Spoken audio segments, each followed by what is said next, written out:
제가 공항에서 랭커스터로 고속도로를 타고 오면서 몇 년 전에 스위트 목사님이 재정이 절실히 필요한 상황에서 고속도로에서 운전하고 있을 때 겪었던 경험에 대해 공유한 간증이 떠올랐습니다.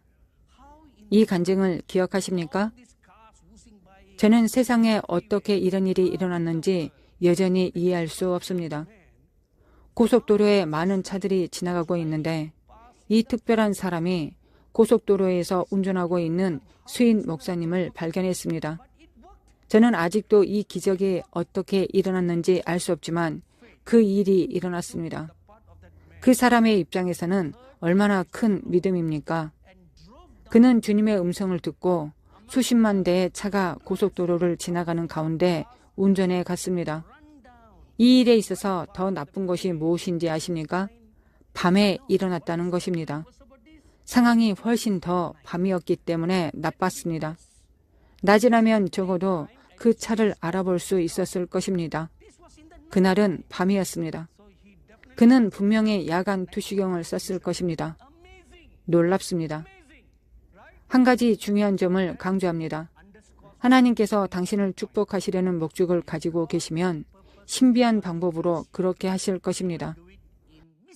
그분은 어떻게든 당신을 축복하실 것입니다. 아멘. 하나님의 마음에 목적을 두신다면 그것은 당신이 그분의 눈에 은혜를 입었다는 것을 의미합니다. 당신이 경건한 삶을 살고 온 마음을 다해 주 예수님을 사랑하고 그분을 기쁘시게 하고 그분께 기쁨이 된다면 주님은 항상 당신을 축복하시기 위해 그분의 마음에 목적을 두실 것입니다. 당신에게 좋은 일을 하시고 당신에게 큰 일을 하시기 위한 것입니다. 상황과 사정이 아무리 반대되더라도 그분은 당신을 축하하실 것입니다. 당신을 축복하실 것입니다. 하나님께서 당신을 축복하시기로 결정하셨다면 무슨 일이 있어도 모든 상황이 당신에게 불리하더라도 당신을 축복하실 것입니다. 하지만 당신은 한 가지를 해야 합니다. 베델로 올라가십시오. 수평으로 가는 것이 아니라 올라가십시오. 감나무 밑에 누워서 감 떨어지기를 바라는 쉬운 방법이 아닙니다. 올라가십시오. 올라가기 위해 치러야 할 대가가 있습니다. 그것이 첫 번째입니다. 성경에서 시간이 더 이상 지체되지 않을 것이라고 기록되어 있습니다. 당신이 있는 곳에 앉아서 모든 조각이 모여 당신에게 맞춰질 때까지 기다리면서 시간을 낭비하지 마십시오. 그렇게 하지 마십시오. 영원히 당신이 있는 곳에 갇힐 것이고 당신의 삶은 축복받지 못할 것입니다. 너무 많은 사람들이 자신의 삶의 광야에서 썩어가고 죽어가고 있습니다. 60만 가족이 약속의 땅을 유업으로 받을 것이라는 약속과 함께 애굽에서 나왔습니다. 60만 가족은 최소 300만 이스라엘 백성에 달합니다. 최소 300만 명이고 더 많을 수도 있습니다. 그들 중 대다수 50% 이상이 광야에서 죽었습니다. 그들에게는 약속이 있었습니다. 확실한 약속이 있었는데 왜 약속을 유업으로 받지 못하고 죽었습니까? 불신앙 때문입니다. 그리고 불순종입니다. 그것은 정말 큰 문제입니다. 그들은 약속의 땅에 들어가기 위해 하나님께 순종하려 하지 않았습니다. 왜일까요? 불신앙 때문입니다.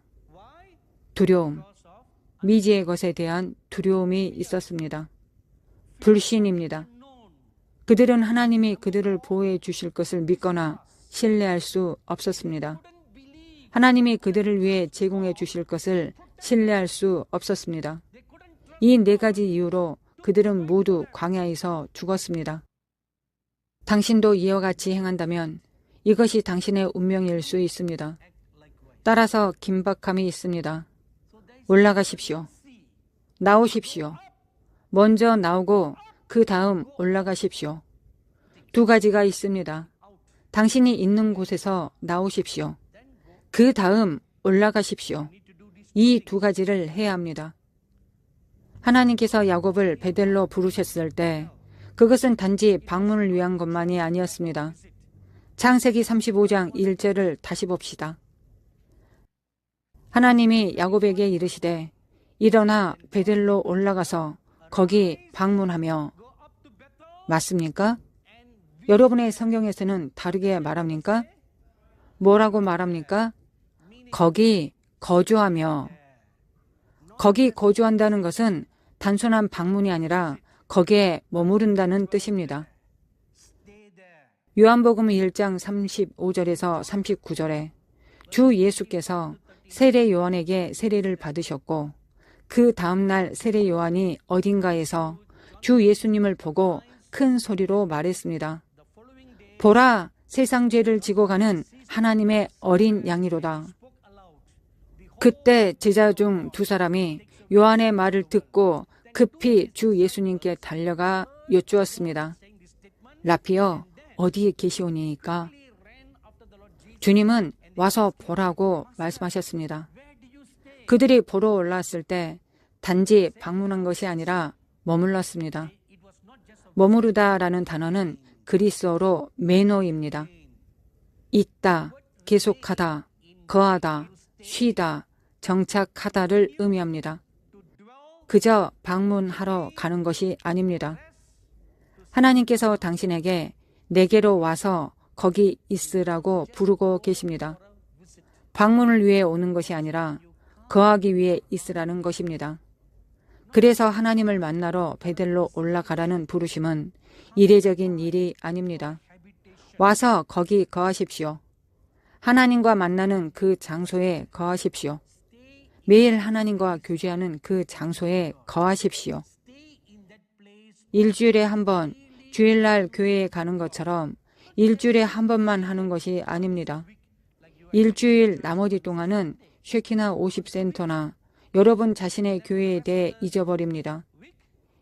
그렇다고 캠핑 장비를 가지고 와서 교회에 있어야 한다는 뜻은 아닙니다. 하나님의 임재 안에 거하라는 것입니다. 하나님의 영광 안에 거하는 것입니다.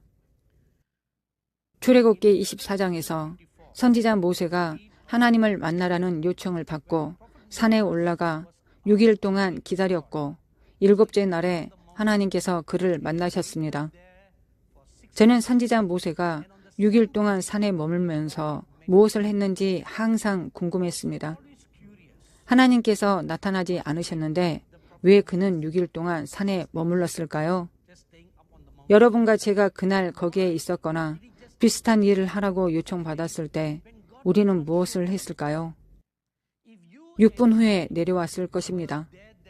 맞습니까? 6분이 우리가 하나님께 시간을 드리는 전부입니다. 6분이 제가 당신께 드리는 전부입니다. 당신이 나타나지 않으신다면 당신을 위한 시간이 없습니다. 라고 할 것입니다. 맞습니까? 여러분은 내려왔을 것입니다. 제가 그 입장에 있으면 똑같이 했을 수도 있고 조금 더 오래 있었을 수도 있습니다. 60분? 기껏해야 6시간 정도일 것입니다. 왜 이 성자가 6일 동안 거기에 있었을까요? 저는 이런 질문을 마음속에 품었습니다. 몇 년 전 천국을 방문했을 때 성자 모세를 만나서 이런 질문을 했습니다. 선생님, 당신은 왜 6일 동안 거기에 머무셨습니까? 그는 마치 증조 할아버지처럼 저를 매우 다정하게 바라보며 답은 24장에 있다고 말해 주었습니다. 저는 답이 거기에 있다는 뜻이 무엇입니까? 라고 물었습니다. 돌아가서 읽어보라고 말했습니다. 제가 환상에서 나왔을 때 가장 먼저 한 일은 성경을 펴서 출애굽기 24장을 보는 것이었습니다. 저는 그 성경 구절에서 답을 찾았습니다. 하나님께서는 그에게 올라와서 거기 있으라고 말씀하셨습니다. 거기 있으라고 말씀하셨지 얼마나 오래 있으라고 말씀하지는 않았습니다. 그것이 핵심입니다. 거기 있으라. 얼마나 오래는 말씀하지 않으셨습니다. 그러니 우리가 해야 할 일은 그분이 당신을 방문하러 오실 때까지 있는 것입니다. 얼마나 오래 걸릴까요? 저는 모릅니다.